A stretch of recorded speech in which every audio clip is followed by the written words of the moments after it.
నా మీద దాడి జరిగి 2.5 సంవత్సరాల తర్వాత నేను కంటిన్యూషన్గా ఈ రాష్ట్రంలో దేశ లెవెల్లో త్రిపుల్ ఎట్ట పోరాడాడో రాష్ట్ర స్థాయిలో అందరికన్నా ఎక్కువగా వైసీపీ అరాచకాలని దుర్మార్గాల్ని బయటపెడుతూ ఒక్కడిని సింగిల్గా పోరాడాను. నాకు జనసేన పార్టీ వాళ్ళు ఎమ్మెల్యే టికెట్ ఇస్తామన్నారు. నా స్థాయి అది కాదన్నా, అద్దింట్లో ఉంటున్నా అన్నా కానీ కాదు, నీ దగ్గర దమ్ముంది, కులం ఉంది, నీకు చాలా పెద్దల మద్దతు ఉంది, నీకు ఇస్తామన్నారు. కాంటుబట్టు పొజిషన్లో వంగవీటి రాధాకే రాల టికెట్, దానికి నేను బాధపడట్లా.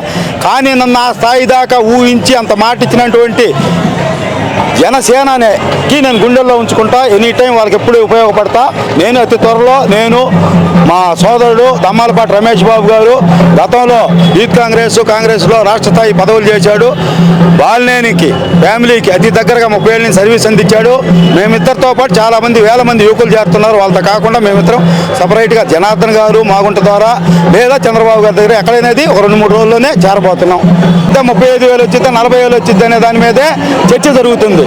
ఎందుకంటే ప్రజలు విసిగి వేసాగిపోయారు. అందులో ఎక్స్పెషల్లీ ఒంగోలులో ఒక దానిలాగా ఒక ఆస్కా గూండారాజులాగా వ్యవహరిస్తున్నాడు ఇక్కడ ఉన్నటువంటి స్థానిక ఎమ్మెల్యే మాజీ మంత్రి.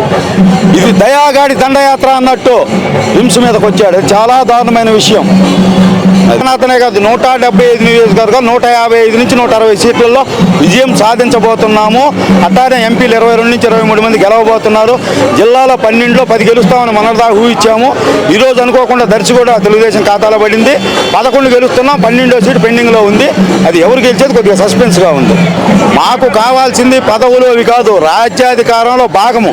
మా వాళ్ళు 2 3 4 మాకు మినిస్టర్ పదవి ఇస్తున్నాడు చంద్రబాబు నాయుడు. ఈ ఒక్క వైఎస్ జగన్ గవర్నమెంట్లో మాకు మినిస్టర్ పదవే లేదు. 70 సంవత్సరాల రాజకీయ చరిత్రలో మేము లేకుండా అసెంబ్లీలో లేదు. అది ఫస్ట్ టైం చూస్తున్నాం క్యాబినెట్లో వయసులు లేకుండా. అలానే కాపులకు కూడా చాలా ప్రాధాన్యత ఇస్తున్నాడు చంద్రబాబు నాయుడు. కంపల్సరిగా వయసులు కాపులనే కాదు అన్ని వర్గాలకి న్యాయం చేయడానికి దాడులు ఆపుతాము, దౌష్టికాలు ఆపుతాము, మీకు మేము ఉపయోగపడతామని గట్టిగా హామీ ఇచ్చారు. బాబు గారిని నేను 4 సార్లు కలిశాను, పవన్ కళ్యాణ్ 3 సార్లు కలిశాను. రాష్ట్రంలో కలవ నాయకుడు లేడు. ఢిల్లీ నుంచి ఢిల్లీ దాకా అందరిని కలిశాను. వాళ్ళ అభిప్రాయాలు తీసుకున్నాను. చాలా పాజిటివ్గా ఉన్నారు. మాకు న్యాయం చేస్తారు, అలానే కాపులకు కూడా న్యాయం చేస్తారని హామీ ఇస్తున్నాం. చెవిరెడ్డి లేదు, ఇంకో రెడ్డి లేదు, ఇంకో చౌదరి లేదు, ఇంకో కాపు లేదు. ఇక్కడ కులాల సమస్య కాదు, వ్యక్తుల సమస్య కాదు. అతను మంచోడా చెడ్డోడా అనేది పక్కన పెడితే కార్యకర్తలకు మంచోడు, రాజకీయంగా చాలా దుర్మార్గాలు ఉంటాయి, వ్యక్తిగతంగా మంచోడు. కానీ అతను కూడా 2 లక్షల మెజార్టీతో ఓడిపోతున్నాడు చెవిరెడ్డి కూడా. మనం ఏం చేయలేం, అది అతని కర్మ ఇక్కడికి రావడం. మరీ ముఖ్యంగా ప్రజలకి, రాష్ట్ర ప్రభుత్వానికి, ఒంగోలు జనాలకి హామీ ఇస్తున్నాము. దామచన్న జనార్దన్ గారిని జిల్లాలో ఫస్ట్ ప్లేస్లో ఉంచుతాం మెజార్టీలో. అట్లానే మాగుంట శ్రీనివాసరెడ్డిని కూడా దాదాపు 10 పార్లమెంట్ సభ్యుల కన్నా ఎక్కువ మెజార్టీ వచ్చేట్టు చేసి అతన్ని దేశంలో సహాయ శాఖ మంత్రిగా చూస్తున్నాం మాగుంటని. అలానే రాష్ట్రంలో జనార్దన్ని మంత్రిగా చూడబోతున్నాము. ఇది నిజం. నేను 94-95 నుంచి బాలినేని శ్రీనివాసరెడ్డి గారికి విజయానికి మేము ఎంతో కృషి చేశాం. ఆ రోజు కాపులంతా కూడా బాలినేనికి సపోర్ట్ చేయలేకపోయినా కూడా మేము దగ్గరుండి బాలినేని గెలవడానికి కానీ, బాలినేని సీట్ రావడానికి కానీ ఎంతో కృషి చేసి 2004లో నాకు ఖమ్మం టికెట్ నేను అసెంబ్లీకి కాంగ్రెస్ పార్టీ తరఫున నాకు ఇవ్వడానికి అవకాశాలు మెండుగా వచ్చినా కూడా ఆ రోజు అనివార్య కారణాల వల్ల జనార్దన్ రెడ్డి గారు వేరే మనిషిని సూచించడం వల్ల నేదురుమల జనార్దన్ రెడ్డి గారు వేరే మనిషికి సూచించడం వల్ల నాకు మిస్ అయింది. ఆ రోజు నుంచి ఈ రోజు వరకు బాలినేని శ్రీనివాసరెడ్డి గెలుపు కోసం ఎంతో కృషి చేశాం. ఆయన మంత్రి పదవికి రావడానికి కూడా చాలా కృషి చేశాం. కానీ ఈరోజు జగన్ యొక్క పరిపాలన చూస్తుంటే అరాచకము, అంతా అన్యాయం జరుగుతూ ఉంది. మా సోదరుడు సుబ్బారావు గుప్తా మీద కూడా ఆ రోజు 30 ఏళ్ళ నుంచి సుబ్బారావు గుప్తా బాలినేని శ్రీనివాసరెడ్డిని ఎత్తుకొని అతని అభివృద్ధికి ఎంతో పోటీపడ్డాడు.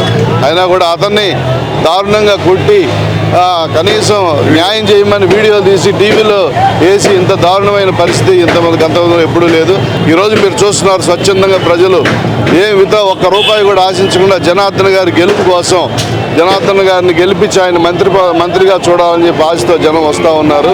మీకు తెలుసు ఈరోజు రాష్ట్రంలో పరిపాలన ఎలా ఉందో, ఒంగోలులో పరిపాలన ఎలా ఉందో. ఒంగోలులో అంతా భూ కబ్జాలు, భూదందాలు, గంజాయి సాగు, తల్లిదండ్రులు అందరూ అన్యాయం అయిపోయారు. 18 నుంచి 20 ఏళ్ల పిల్లలు పాపం గంజాయికి అలవాటు పడిపోయి గంజాయి తాగుతా ఏమి చేయలేని దిక్కుచోచిన పరిస్థితుల్లో పోలీసు యంత్రాంగం పూర్తిగా విఫలమైపోయింది. ఈ రాష్ట్రంలో ఈ సైకో పరిపాలన పోవాలని చెప్పి ప్రజలందరూ జనసేన నాయకులు, జనసేన కార్యకర్తలు, తెలుగుదేశం కార్యకర్తలు, భారతీయ జనతా పార్టీ కార్యకర్తలు స్వచ్ఛందంగా ముందుకు వచ్చి ఈ సైకోను తరిమేయాలా, ఈ సైకోను తరిమేసి చంద్రబాబు నాయుడు గారిని ముఖ్యమంత్రిగా చూడాలా అనే ఉద్దేశంతో ఎవరు కూడా ఒక్క రూపాయి కూడా ఆశించకుండా, ఇంత ఎండను కూడా లెక్క చేయకుండా ప్రజలంతా పాల్గొన్నారు. మేము కూడా త్వరలో కార్యాచరణ రూపొందించి చంద్రబాబు నాయుడు గారి సమక్షంలో నేను, మా సుబ్బారావు గుప్తా, పార్టీలో చేరి జనార్దన్ గారు, మాగుంట గారి ఆశీస్సులతో మాగుంట శ్రీనివాసరెడ్డిని, జనార్దన్ గారిని ఇద్దరిని గెలిపించడానికి మా శాయశక్తుల కృషి చేస్తాము. ఇది కులాలకి సంబంధించిన విషయం కాదు.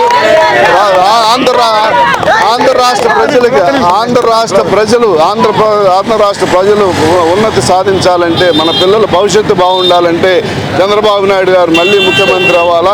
పవన్ గారు కూడా చంద్రబాబు నాయుడు గారు చాలా సహకరిస్తున్నారు. ఆయన స్వచ్ఛందంగా ముందుకు వచ్చి చంద్రబాబు నాయుడు గారు కష్టాల్లో ఉన్నప్పుడు నేనున్నానని చెప్పి పెద్దన్న పాత్ర కాపులు పోషిస్తున్నారు. కాబట్టి ప్రజలందరూ గమనించండి. ఈ అరాచకమైన పరిపాలన అంతమొందించడానికి అందరూ కూడా తలా చేసి